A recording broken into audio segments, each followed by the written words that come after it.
Sit down. Lock the door. Silence the phone. Because what 50 Cent just executed against Rick Ross is not a rap feud, not a diss record, not a subliminal Instagram jab thrown from a rooftop in Miami.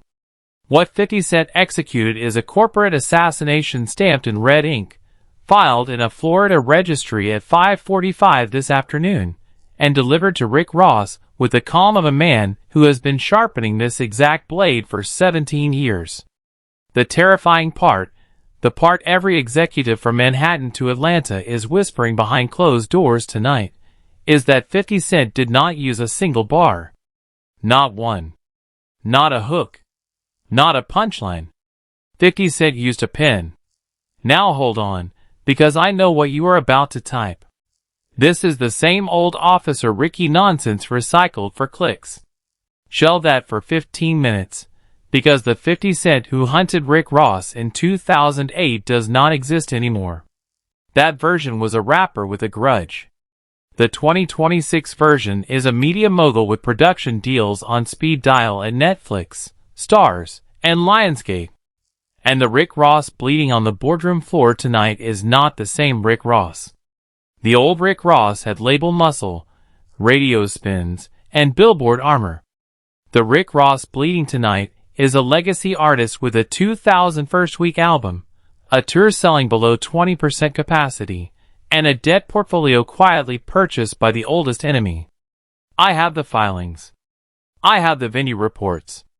I have the leaked memos on my desk.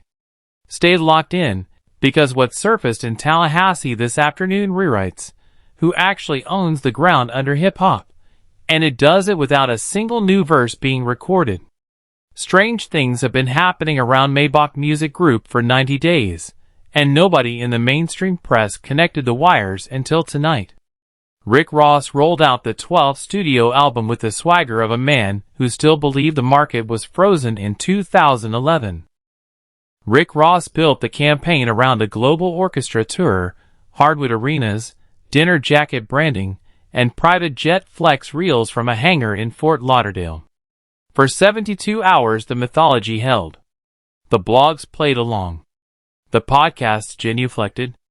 The bots hummed. Then the sales sheet leaked. Under 2,000 pure sales in the first week. A man who used to move 180,000 out of the gate is now moving fewer albums than a suburban SoundCloud teenager with a viral TikTok. That number leaking into a specific executive inbox at G-Unit Film and Television was catastrophic. 50 Cent has been sitting on a specific file for 17 years, waiting for the exact coordinates the universe just handed over. Most people call 50 Cent petty. 50 Cent is not petty. 50 Cent is patient. That is the distinction Rick Ross missed for a decade and a half. 50 Cent has been building leverage in silence, while Rick Ross has been posting jet keys. When the venue reports came pouring in from Barclays, from the O2, from arenas in Houston and Detroit and Berlin, at 19, 20, 22% capacity, front rows papered by buy one get one promo codes, 50 Cent did not laugh. 50 Cent closed the laptop, walked into a legal meeting on the top floor of a Manhattan tower, and issued one instruction. Not a diss. Not a meme. An instruction. The entire industry started to reroute around Rick Ross the way water reroutes around a rock in a river. 50 Cent does not need to beat Rick Ross on a record anymore. 50 Cent has been in the business of buying floors. The ground you stand on. The ground you walk on. The ground you sign your contracts on. When a man owns the floor, the person standing on it is already inventory. Rick Ross is already an asset on somebody else's balance sheet. Rick Ross just did not know it yet. Tuesday morning, before most executives had touched the first coffee, confidential legal notices went out from 50 Cent's corporate counsel. 3 major distribution networks. 2 international venue conglomerates. 1 dominant streaming platform. The letters were not threats. The letters were reminders. Reminders that G-Unit Film and Television's multi-year, multi-title production pipeline, which quietly underwrites a not insignificant portion of the premium cable and streaming ecosystem, could be reevaluated if these partners continue to distribute, promote, host, or amplify the Rick Ross catalog and touring calendar. Read that again slowly, because the phrasing is doing more damage than a diss track ever could. 50 Cent did not ask them to drop Rick Ross. 50 Cent asked them to choose. When a boardroom is sitting on a 9-figure content pipeline on one side and a 2,000 first-week album on the other, that is not a math problem. That is a formality. Not one executive is willing to protect Rick Ross tour dates at the cost of the entire production slate. Not one. By 10 in the morning that same Tuesday, an internal memo leaked out of a major international venue booking agency. 3 arena dates on the Rick Ross European and domestic route were placed on administrative hold pending a full operational and financial risk assessment. Venue underwriters cited insufficient advanced ticket velocity and elevated operational liability. The polite corporate way of saying we are not eating a loss on a man 50 Cent just informally blacklisted. The dominoes did not stagger. The dominoes fell simultaneously. Streaming playlist placements began disappearing from the Rick Ross album by lunchtime. Programming executives stopped returning calls. Radio spins locked in for the weekend went unlocked. Sync deals in active negotiation went cold. By 2 in the afternoon, William Leonard Roberts II had gone from headlining boss to industry contagion. From a name on a marquee to a risk on a spreadsheet. That is not spin. That is the timeline. That is what 6 hours of corporate leverage looks like inside the actual marketplace. 50 Cent took the victory lap on camera. One photograph. 50 Cent seated at the head of a long mahogany conference table. 6 executives in tailored suits flanking 50 Cent. A leather portfolio open. A single fountain pen resting on the top page like punctuation. Caption underneath, "I told y'all I was cleaning house." A follow-up post 30 seconds later, "Nobody is booking the fake boss. Labels do not want him. DJs do not want him. The bots got flagged. Pack it in, Ricky, the ride is over." Feel the surgical precision of that language. Not the ride is done. The ride is over. Present tense. Declared. Final. 50 Cent was not predicting a collapse. 50 Cent was narrating the collapse in real time. And the culture? The same culture that watched Rick Ross wear the biggest boss title for 15 straight years, did not defend Rick Ross. The culture piled on. Piled on hard. For a decade and a half Rick Ross told us Rick Ross ran boardrooms. In one afternoon 50 Cent demonstrated who actually walked into the boardroom, sat down at the head of the table, and closed the door. That is not a diss. That is a demotion. And demotions do not get undone with a diss track. Inside the Promised Land estate in Georgia, sources close to Maybach Music describe a scene bordering on organizational panic.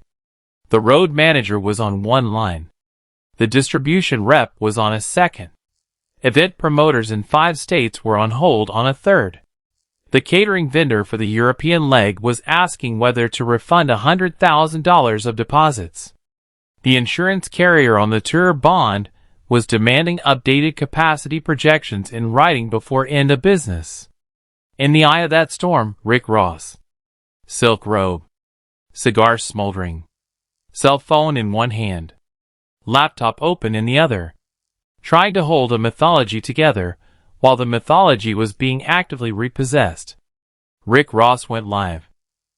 Jaw set, and delivered a monologue that, under any other circumstance, would have been iconic. Rick Ross accused 50 Cent of running to white executives to shut down black art. Rick Ross accused 50 Cent of using dirty Hollywood tactics because 50 Cent could not touch Rick Ross on wax. Rick Ross called 50 Cent an informant in a bespoke suit. This decade did not care. This decade watched a man in a silk robe defend an empire already being liquidated behind his back. You cannot argue your way out of a repossession by rapping louder. Here is the part every creator online tonight will miss. The blacklisting was not the story. The blacklisting was the smoke. The fire was underneath the whole time, and 50 Cent lit it 7 years ago. At 2:30, an entertainment reporter published a bombshell that froze the industry. Leaked communications between a high-ranking executive at a major distribution conglomerate and 50 Cent's legal team revealed the actual mechanism. A quiet investment vehicle registered under a chain of corporate shells stretching from Delaware to Wyoming to the Cayman Islands had, over the past several years, been quietly acquiring the distressed debt portfolios of a former distribution partner Maybach Music signed with in the early 2010s. In the kindest reading, 50 Cent bought the debt as a passive investment. In the darkest reading, the leak email support, 50 Cent bought the debt to install 50 Cent as Rick Ross's legal creditor. Not a rival. A creditor. That word matters more than any bar ever recorded. A rival can be out-rapped. A rival can be out-toured. A rival can be out-promoted. A creditor can only be paid. That is where the ground splits open. If that investment group holds active liens on Rick Ross's original distribution obligations, then every dollar the new album generates, every stream royalty, every touring settlement, every catalog sync, every t-shirt sold at a merch table in Amsterdam, is legally subject to garnishment the moment the dollar hits the Maybach Music accounting pipeline. Rick Ross was not just losing money on the album. Rick Ross was making money for 50 Cent on the album. Every stream, every playlist ad, every arena seat, every ringtone sold in a country Rick Ross has never toured. The check was not going home to the Promised Land estate. The check was crossing town to the G-Unit Finance office. 50 Cent knew it before the first legal letter went out. That is why the first legal letter went out. 50 Cent was not trying to bury the album. 50 Cent was trying to inflate the garnishment. 50 Cent wanted every dollar to arrive with 50 Cent's name on it. That is the sentence that turns a beef into a business model. 50 Cent posted the punctuation mark personally. Private jet. Champagne flute. I own you, Ricky. I own you. Every time somebody plays a song off that flop album, the check comes to me. Thank you for the 2,000 sales. I will take my cut on Friday. The internet converted the tragedy into memes inside 11 minutes. Rick Ross in a G-Unit polo. Name tag reading Employee of the Month. A Photoshop W2 with 50 Cent signature at the bottom. The biggest boss brand, a brand Rick Ross spent 20 years engineering, was pulverized in a single news cycle. The pulverization was not the pain. The pulverization was the anesthesia. The actual pain is that Rick Ross now has to choose between performing the album or not performing it, and both options are losses. Perform, and 50 Cent gets paid. Do not perform, and the venue overhead plus tour bond costs eat Rick Ross alive. That is checkmate inside a modern boardroom. Every square Rick Ross can step on is a square 50 Cent already bought. Every direction Rick Ross faces, there is a lien. Every step forward is a garnishment. Every step backward is a default. 50 Cent drew the map. A Maybach music strategist described the position privately on the phone with a business affairs lawyer at 3 in the afternoon, and the quote leaked inside an hour. We are not fighting a beef anymore, we are fighting a hostile takeover, and we brought a diss track to a debt collection. That line ends up in a Wharton case study one day.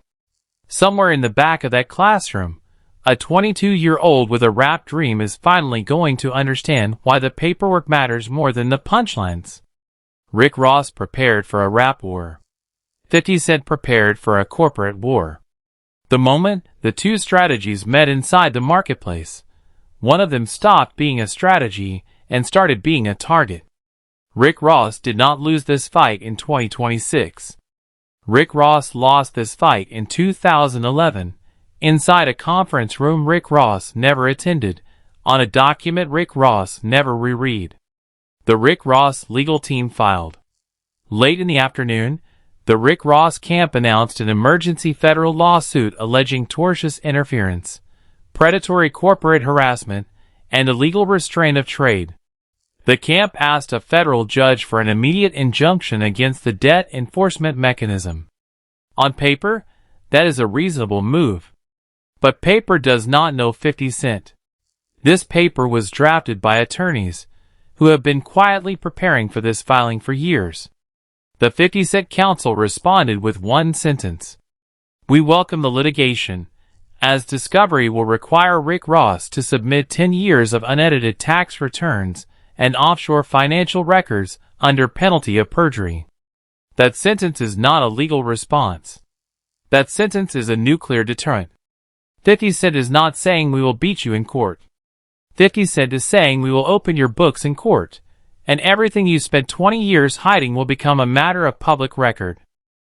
For a man whose entire brand is built on the perceived scale of his wealth, discovery is not a legal risk. Discovery is an existential risk. If the tax returns say what the industry has whispered for a decade, that the Promised Land estate is leveraged, that the Wingstop franchises are on a consigned line, that the private jet is a lease, that the offshore accounts are not what the raps advertised, then Rick Ross does not just lose a lawsuit. Rick Ross loses the mythology. And in hip-hop, the mythology is the collateral. There is no comeback from a discovered bank statement. The moment those documents hit the docket, those documents hit the internet, and every A&R, every promoter, every festival buyer starts pricing Rick Ross the way a buyer prices a used car with a title problem. At 5:45 Eastern this afternoon, a corporate registry filing surfaced in Florida. A newly formed investment group, organized under a Delaware LLC, registered agent in Tallahassee, filing counsel in Miami, submitted a formal buyout offer for the full Maybach Music Group trademark portfolio and catalog rights. The filing states the investment group has already acquired a controlling interest in the Maybach Music underlying debt obligations.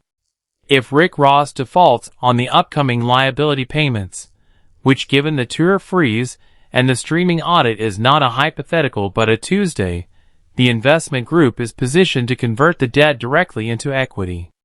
Ownership, brand, catalog, masters. The whole 17-year story, priced at the number on a foreclosure docket. The number on a foreclosure docket is never the number the artist thinks the empire is worth. The seller is never in the room. The buyer is never emotional. The price is always lower than the mythology. The principal managing director on the filing is a high-ranking corporate attorney whose day job is chief legal counsel at G-Unit Film and Television.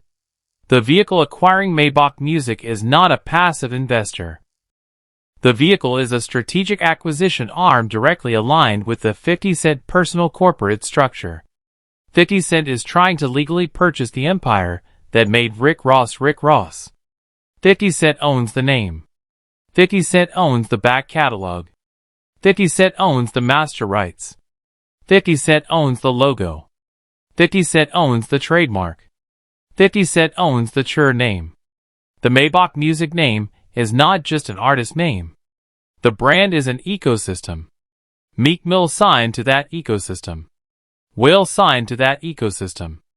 Stally, Amarian, Rocky Fresh, an entire generation routed careers through the Maybach Music brand. If the trademark changes hands, the new owner controls the branding rights on every project stamped with that logo, retroactively. That is when the industry started whispering the word no executive wants to say out loud. Precedent.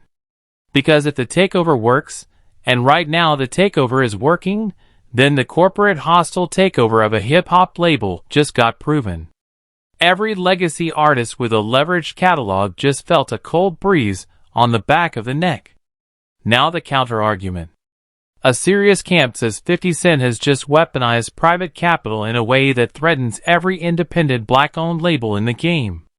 If a mogul can quietly buy the distressed debt of a rival, engineer a public revenue collapse, and flip the debt into ownership at the moment of default, then no independent label is truly independent.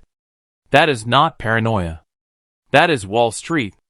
What is new is watching the mechanic unfold inside hip-hop in real time, with the executioner narrating the play-by-play from a jet with a champagne flute.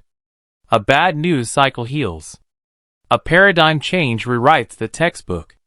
The other camp, Team 50 Cent, argues something different. Rick Ross had 17 years to sharpen a corporate game the way 50 Cent sharpened one, and instead chose to sharpen a catering budget. Boasting about ownership on wax for a decade and a half without holding structural equity is the kind of costume that eventually gets torn off inside a boardroom. 50 Cent did not cheat. 50 Cent read the game. The difference between reading the game and getting read by the game is the difference between owning masters and finding out your masters were collateralized by a partner you forgot you signed with in 2011. Hip-hop just crossed a threshold. For 30 years the culture told itself beefs were about bars. That respect was about catalog. That legacy was about influence. In one afternoon 50 Cent demonstrated the currency has changed. The currency is not bars. The currency is corporate leverage. If you have not been building leverage in silence, you do not have any. And if you do not have any, a man who has been building it in silence for a decade can arrive at your door with a portfolio and a smile and a stamp and a lawyer, and you will not have a move. 50 Cent has been quietly buying rooms since the vitamin water check cleared in 2007. Back inside the Promised Land estate, Rick Ross has gone quiet. The Instagram lives have stopped. The silk robe monologues have paused. The Rick Ross team is in a closed-door meeting with two law firms reviewing whether any procedural door can be slammed shut on the 50 Cent investment vehicle before the trademark filing enters the next hearing window. There is talk of a preliminary injunction. There is talk of an emergency federal filing. There is talk of a settlement. A settlement from a man who has told us for 15 years he does not settle. Meek Mill has been on the phone with the Rick Ross camp all afternoon. Will has not commented. Stally posted a Bible verse and deleted it 40 minutes later. Floyd Mayweather posted a laughing emoji from a yacht, which should count as a form of legal notice. And 50 Cent, according to a source inside G-Unit, is sleeping like a man who has been waiting 17 years to sleep like this. 17 years. 50 Cent did not spend 17 years planning revenge. 50 Cent spent 17 years building infrastructure so that, when the moment arrived, revenge would only require a signature. 50 Cent did not have to work today. 50 Cent had to sign today. 50 Cent does not narrate the construction phase. 50 Cent only narrates the demolition phase. By the time the narration begins, the building is already down. That is not luck. That is a doctrine. And doctrines, unlike beefs, scale. A second batch of documents surfaced in the last 90 minutes. The 50 Cent investment group has also been in preliminary contact with a major streaming platform regarding a licensing renegotiation covering the entire Maybach music back catalog. The renegotiation, if executed, would restructure the royalty flow on every historic Rick Ross album under the label, from Trilla to Rich Forever to Mastermind to Port of Miami. 50 Cent is not just trying to buy the label. 50 Cent is trying to retitle the historical catalog. Every song. Every guest verse. Every hook Wales sang. Every bar Meek Mill rapped under that logo. Every ad-lib Rick Ross buried inside a mixdown in a Fort Lauderdale studio in 2011. That is not a takeover. That is a rewriting of the historical record. Can Rick Ross survive this? The financial answer is complicated. The optical answer is not. Rick Ross has assets. Rick Ross has real estate. Rick Ross has franchises. Rick Ross is not a poor man. But optically, and hip-hop lives and dies on optics, Rick Ross has already lost the war Rick Ross cares about most. The biggest boss brand cannot be repaired once the internet has watched the debt collector walk into the office. You cannot unsee a ledger. Once the ledger is seen, the boss becomes a debtor, and the debtor becomes a story. And once you are a story, you are no longer the storyteller. The loss of being the one who narrates compounds daily, and nobody in hip-hop has ever bought that loss back. There is one moment in hip-hop history that comes close. In the mid-2000s, when Master P watched the No Limit empire get eaten alive by distribution disputes and tax liens, the culture called that a personal failure. That was a structural failure. Master P built a brand faster than Master P built the corporate frame to hold it, and when the frame gave out, the brand went with it. 50 Cent watched that unfold as a young artist coming up. 50 Cent took notes. 50 Cent learned the lesson the industry hoped nobody would learn. The death of a rap empire is almost never the music. The death is almost always the paperwork. 50 Cent has been reverse engineering that lesson into a weapon for 2 decades. 50 Cent has just written the playbook for the next decade of hip-hop corporate warfare. Sources at 2 competing labels confirmed on background that internal memos went out this evening instructing legal teams to audit exposure to legacy artist catalogs currently held under co-signed distribution agreements. 50 Cent did not just take down Rick Ross. 50 Cent taught the industry that the takedown was possible. There are at least 8 legacy artists whose catalog structure looks eerily identical to what Rick Ross looked like on Monday morning. 8 men who used to sleep well. 8 men who are not sleeping tonight. 8 men whose lawyers are drafting the same emergency memo the Rick Ross lawyers were drafting 6 hours ago. This was never about Rick Ross. Rick Ross was the demonstration. Rick Ross was the pilot episode. Rick Ross was 50 Cent proving the concept to a room of investors who now have a case study, a template, and a proof of concept. Once you have a template, you do not stop at one target. You stop when you run out of targets. If a federal judge signs the injunction the Rick Ross team filed this afternoon, the entire garnishment mechanism gets paused. If the judge denies the injunction, the trademark buyout window opens, and the Maybach Music Group name changes hands before the end of the fiscal quarter. 2 outcomes. 1 binary decision from a single federal judge in a Florida courtroom. Whichever way the ruling lands, the shockwave hits every catalog owner in this business. This is a leveraged buyout wearing beef clothing. Hit subscribe. Turn on notifications, because sources place the injunction hearing sometime in the next 48 to 72 hours. Part 2 is already in production.